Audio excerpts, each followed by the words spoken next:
sangat berbeda jika berada di tubuhku sendiri. Semua orang begitu memuja. Kau lihat Rasti? Ia memang cantik, tapi aku benci semua tentang dirinya.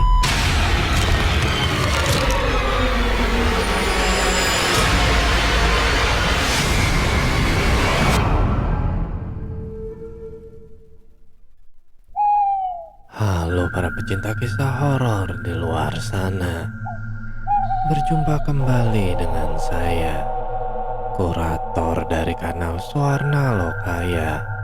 Kali ini kita akan melanjutkan membacakan kisah dari penulis RD Lestari yang berjudul Terjebak Dalam Tubuh Fanya.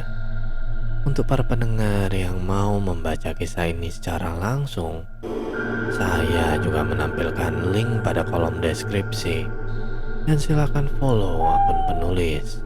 Sebelum kita masuk ke dalam ceritanya, saya mohon dukungan dari para pendengar untuk klik subscribe, like, and share.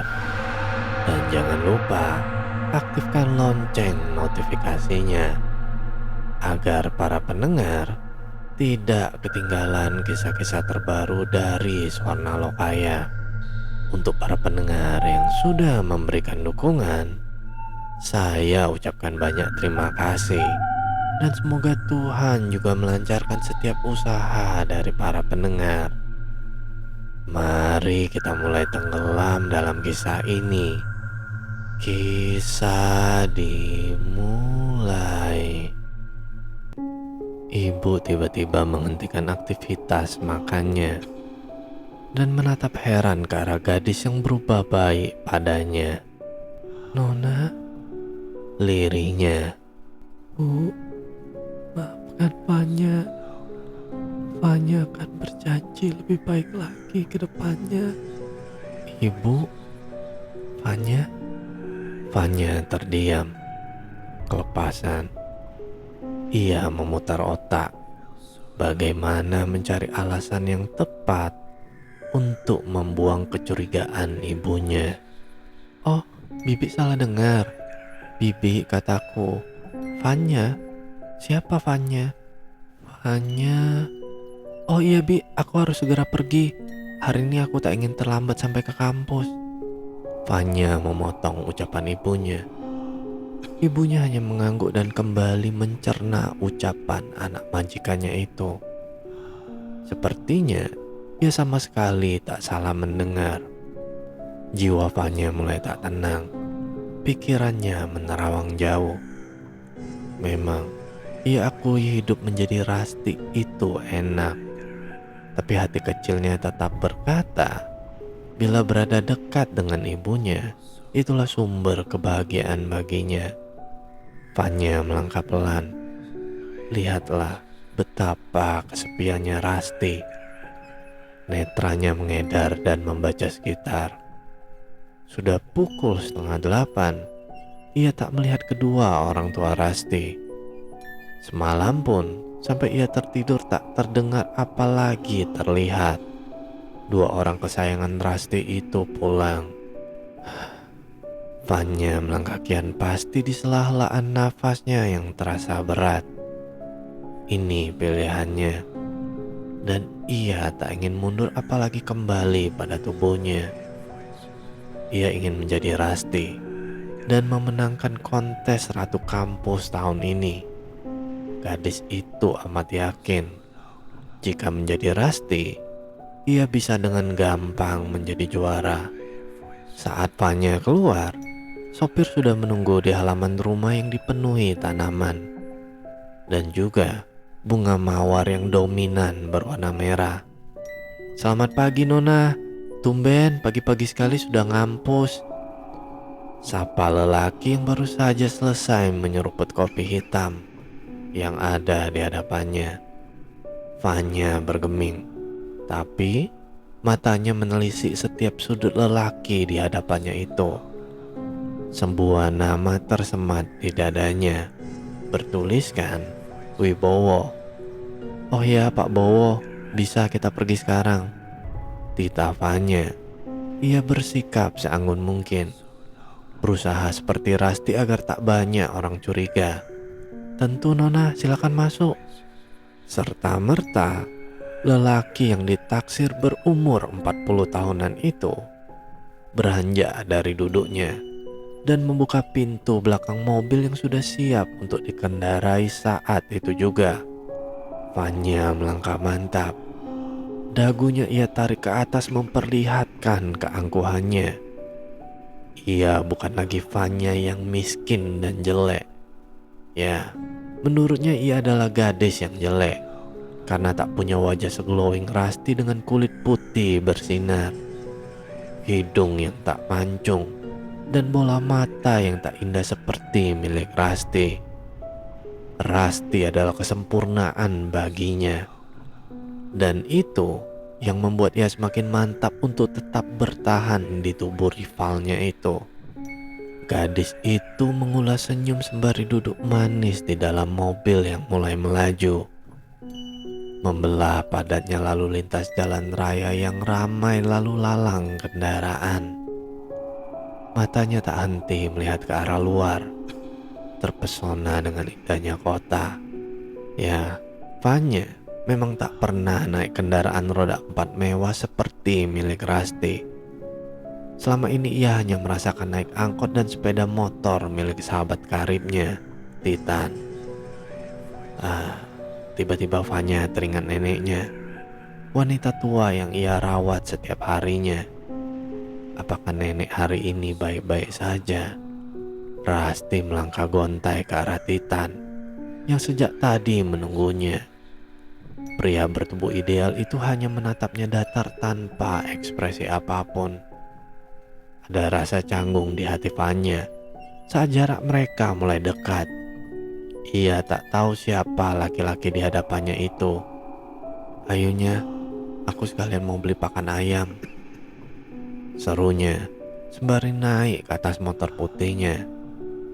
Rasti bergeming, namun detik berikutnya gadis itu mulai membuka suara meski dengan bergetar.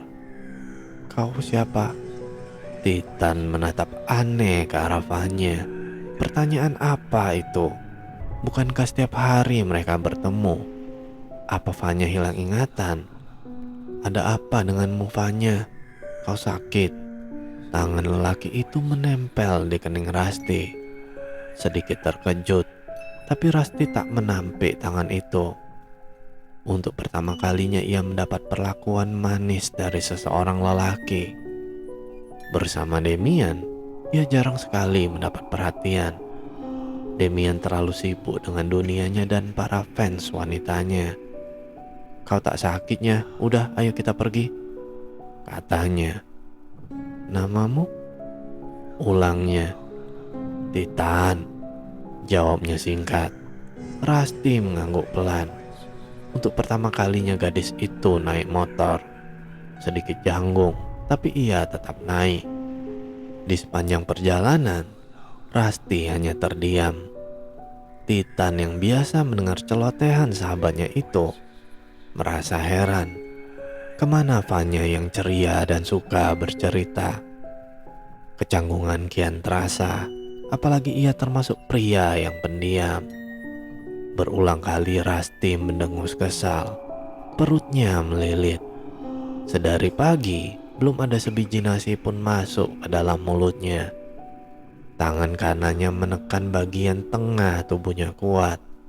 Tampak dari wajahnya jika ia sedang kesakitan. Titan tak sengaja menangkap gelagat aneh dari Vanya melalui spion motornya dan langsung menghentikan laju kendaraannya. Ia menepikan motornya di pinggir jalan yang ramai kendaraan.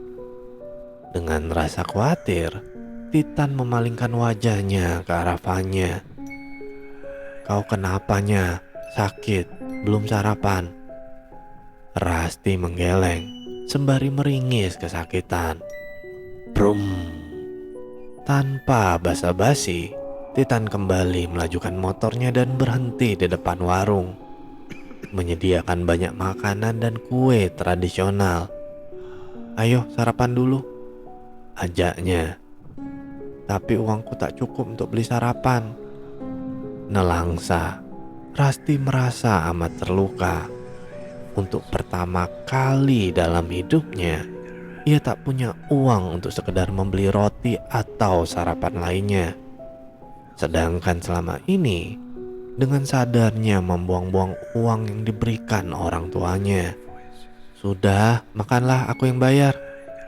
Lelaki itu melenggang masuk ke dalam warung, yang kemudian disusul Rasti dari belakang. Titan memesan 2 nasi uduk dan juga 2 gelas teh hangat. Tak lupa sepiring kue beraneka ragam. Rasti yang memang punya sikap angkuh, tak langsung menyantap makanan di hadapannya. Tempat makan yang terkesan biasa dan jauh dari kata mewah membuatnya enggan untuk melahap makanan yang disediakan. "Kenapa? Kau biasanya suka makanan ini. Makanlah, jangan biarkan perutmu kosong lebih lama. Nanti bisa fatal." Kali ini, wajah Titan berubah serius. Mungkin antara kesal dan marah melihat perilaku Fanya yang seperti jijik untuk menyentuh makanan yang ada di meja. Rasti yang melihat Titan yang makan dengan lahap, perlahan mengambil satu kue manis, memasukkannya ke dalam mulut dan mulai mengunyah. "Astaga, ternyata kue ini amat nikmat," batinnya. Tanpa sadar, Rasti melahap dengan rakus kue-kue di hadapannya. Rasa angkuh itu seolah terbang entah kemana. Titan hanya tersenyum simpul. Ada perasaan aneh menyelusup dalam hatinya. Fanya hari ini sangat berbeda, tak seperti biasanya. Namun, Titan seolah punya semangat untuk lebih menjaga Fanya. Ia melihat kesedihan dan kerapuhan di balik mata Fanya yang terlihat tak seperti biasa. Setelah makan dan Fanya merasa baikan, mereka melanjutkan perjalanan menuju kampus Fanya. Fanya yang bisa tersenyum lebar, kini hanya mengangguk tanpa ekspresi. Titan tak mau banyak berpikir tentang Fanya. Ia langsung tancap gas. Tatapan Rasti mengedar ke segala arah. Ia sengaja datang pagi-pagi sekali untuk menunggu kedatangan Fanya. Ia amat yakin jiwa gadis itu kini berada pada tubuhnya. Sembari mengepal tangannya, Rasti bersembunyi di balik pintu gerbang kampusnya. Benar saja, mobil yang amat Rasti kenal berhenti tak jauh dari tempatnya berdiri. Begitu mobil itu pergi, nanar Rasti melihat dirinya sendiri melenggang anggun menuju kampus. Tanpa membuang waktu, Rasti segera berlari dan meraih tangan gadis itu. "Ah, hei kau!" Rasti menyeret gadis itu menjauh dari kerumunan. "Mau apa kau, ha?" Gadis itu menatap penuh amarah pada Rasti. "Kembalikan tubuhku." "Tubuhmu? Jangan mimpi kau, Fanya. Ini aku sendiri. Bangun, Fanya, bangun." Dek. Rasanya aku ingin meledak. Bisa-bisanya gadis ini seolah tak tahu ini semua. Padahal dialah biang dari sebuah kejadian gila yang kini aku alami. Ya, aku bisa gila jika harus hidup miskin seperti ini terus-menerus. "Kau jangan pura-pura. Ini semua karena ulahmu. Kembalikan tubuhku, atau kau akan menyesal dengan semua perbuatanmu ini," ancamku.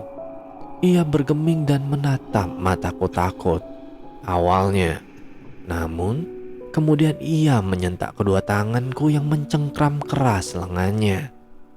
"Kau tahu, Rasti, aku yang dulu kau bully kini punya kuasa atas tubuhmu. Apapun yang ingin kau lakukan pada tubuhku, aku tak peduli. Aku bisa melakukan hal yang sama pada dirimu. Dan aku akan pastikan hidupmu akan menderita. Lebih menyakitkan dari apa yang kau perbuat padaku dan ibuku," sentaknya yang membuat jantungku bergemuruh kencang. Bukan takut, ia malah gencar mengancamku. Kilat amarah memancar dari matanya. Gadis yang kukira takut dan lemah kini berubah jadi sosok angkuh. Ia seperti cerminan dari diriku. Kau tahu Rasti, ini baru permulaan. Kebahagiaan yang selama ini kau rasakan akan berganti dengan penderitaan. Rasakanlah bagaimana menderitanya menjadi aku. Buk, aku terjungkal tanpa daya dan tak mampu melawan. Hanya bisa menatapnya nanar. Ada apa dengan aku? Kemana kekuatanku selama ini? Gadis itu melenggang dengan angkuh. Beberapa saat kemudian, ia berhenti dan melempar senyum sinis padaku. Sialan, gadis miskin itu telah mencuri tubuhku. Aku mengepal tanganku kuat. Emosi dalam dadaku membuncah. Gigiku bergemerutuk menahan amarah yang ingin meledak saat itu juga. Hanya satu yang bisa membantuku saat ini. Siapa lagi kalau bukan Demian? Gegas kakiku melangkah memangkas jarak yang terasa amat lebar antara aku dan Demian saat ini. Bagaimana tidak, ia pasti akan menolakku melihat tubuh dan wajahku yang jelek seperti ini. Seketika ragu menyelusup relung jiwaku, menghentikan langkahku saat jarakku hanya tinggal beberapa meter dari kekasihku. Lebih baik aku tidak mengungkap kebenaran ini. Orang-orang pasti menganggapku gila, termasuk dengan Demian. Aku yakin itu. Hai Fanya. Tiba-tiba ia melambai ke arahku. Aku bergeming. Apa benar ia memanggil si pemilik tubuh yang kini aku diami? Lelaki berkaos merah itu bangkit. Rambutnya yang disisir rapi selalu membuatku terpesona jika berada dekat dengannya. Dagunya yang terbelah dan sorot matanya yang tegas selalu memancarkan cinta. Tapi itu dulu, semenjak ia punya banyak fans, ia tak punya banyak waktu dan jarang bersamaku. Sempat meragukan bagaimana perasaannya selama ini padaku. Apa masih cinta atau hanya sekedar keterpaksaan saja? Hei Fanya, kau melamun. Ucapnya tepat di telingaku, membuatku tersadar dari lamunan konyol dan melupakan tujuan mendatanginya saat ini. Iya kak, aku dari tadi berdiri di sampingmu, tapi kamu hanya diam mematung. Apa ada yang mengganggu pikiranmu? Ia memandangi wajahku dengan intens. Kau tampak berbeda hari ini, lirinya. Aku hanya mengulas senyum tipis untuknya. Demian ternyata amat perhatian dengan si pemilik tubuh ini. Apa jangan-jangan ia mulai menyimpan rasa pada Fanya asli? Ayo, aku pesankan minuman di kantin. Kemarin kan aku gagal mentraktirmu saat di restoran. Aku minta maaf atas semua kesalahan Rasti, Van. Aku tahu itu amat melukai perasaanmu. Dia memang sangat keterlaluan. Demian menatap nanar ke arahku. Nampak sorot penyesalan di sana. Aku jangan tanya bagaimana perasaanku saat ini.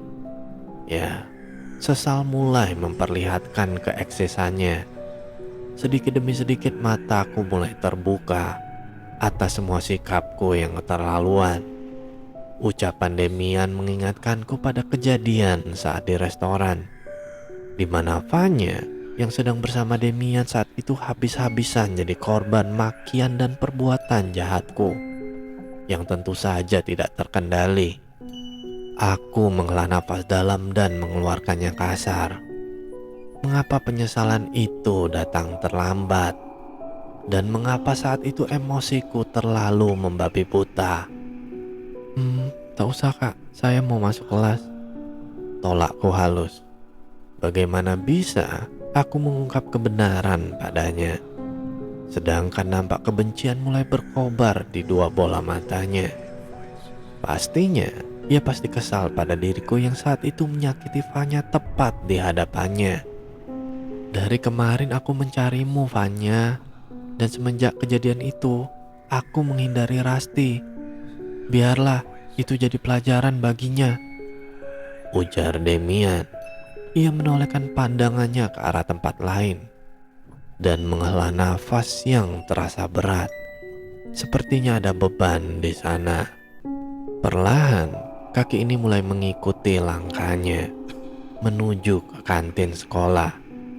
Untuk pertama kalinya, kulihat nada kekesalan di setiap ucapannya.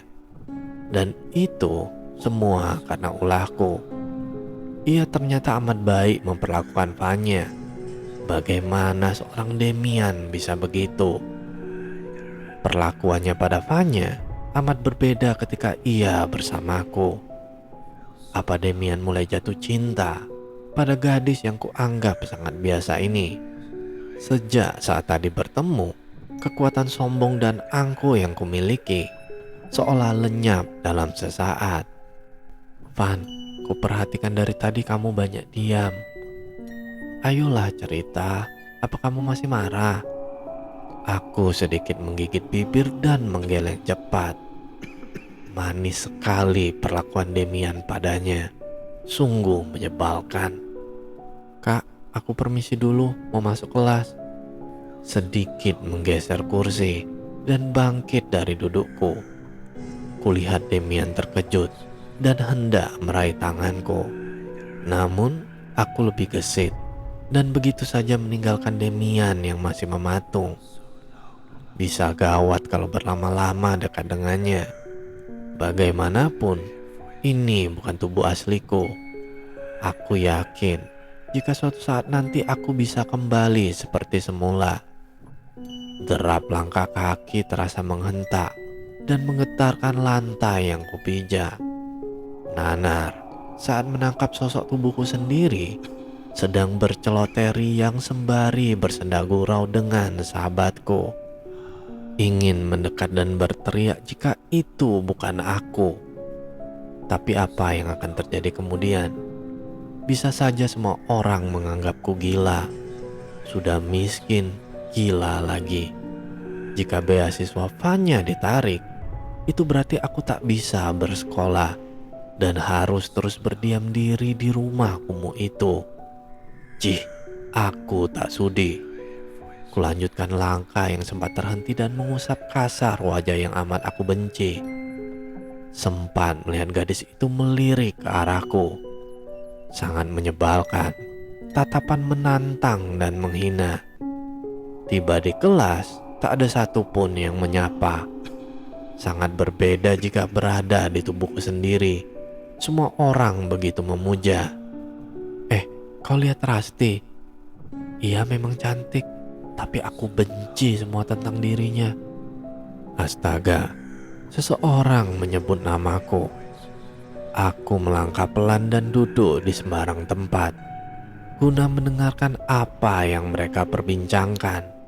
3 orang gadis asik berbincang, dan aku diam-diam memperhatikan. Benar saja, terdengar jelas mereka membicarakan semua keburukanku.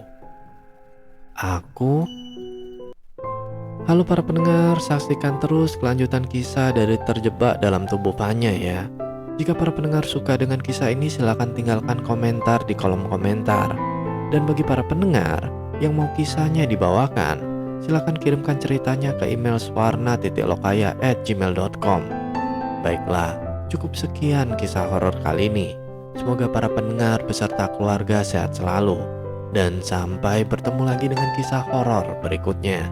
Tentu saja di kanal Swarna Lokaya. Bye.